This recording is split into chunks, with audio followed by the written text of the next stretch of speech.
Tudo, né, Alex? Não, é um estudo de anos aí, observando, que nem você falou no começo, né? Observando. Observando. E aí, assim, o pessoal fala, mas quem vai pagar? A União vai quebrar o caixa da União.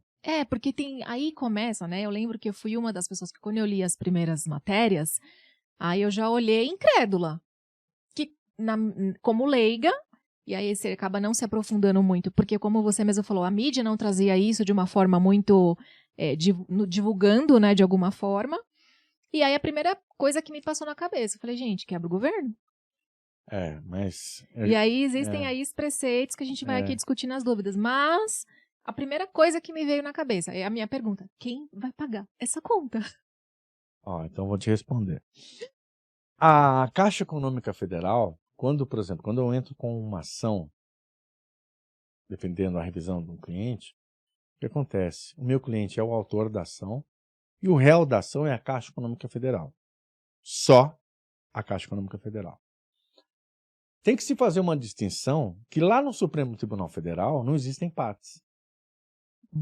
Lá não tem partes. Então ele não está olhando para X ou para Y. Não. Ele está olhando para o objeto em si, que é a discussão da taxa. Exatamente. Se ela é ou não é inconstitucional. Agora, ele não está ali, eu estou em interesse pelo governo, pela Caixa, e nem pela pessoa física, né? O trabalhador. Exatamente. Eu vou olhar o objeto da ação.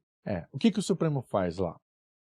A Constituição Federal, ela prevê, Simone, que nesse tipo de ação direta de inconstitucionalidade, ela vai indicar quem são os legitimados que vão auxiliar o Supremo a dar a decisão dele.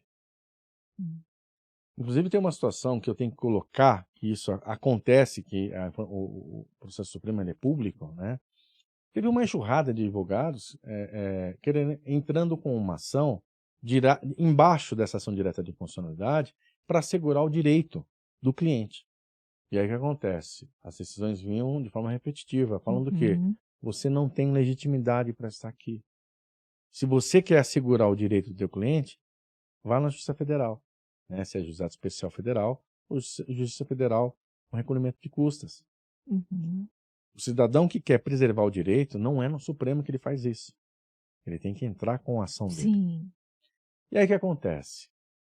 Vamos supor que a ação acabou, o Supremo declarou ela inconstitucional, já existe um trânsito julgado.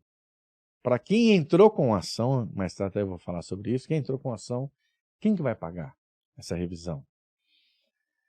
A última alteração em ata da Caixa Econômica Federal, o Estatuto Social, a última alteração que teve foi em agosto de 2021. Agosto de 2021. Ou seja, recente. Você pode entrar no site da Caixa lá, sobre nós, aí você vai achar essa informação.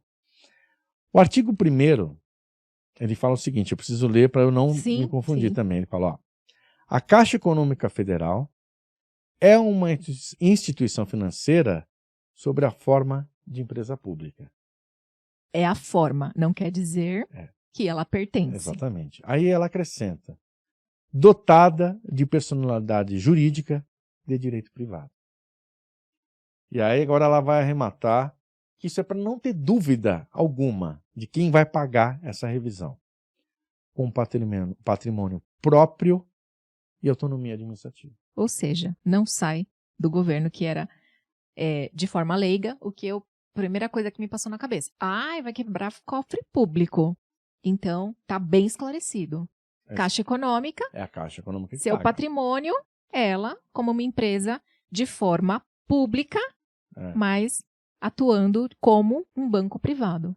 Então, ela tem essas características e o mais importante é dizer o quê? Que ela tem uma forma de gerir, ela tem capital próprio, né? Ela tem as regras que ela estabelece de como ela vai fazer. É lógico que algumas têm interesse público, né, por uma questão de política, né? Política social, de como é que ele vai fazer alguns projetos de casas sociais e por aí vai, né? Mas não é a União que vai ser chamado para pagar a sua revisão da FGTS.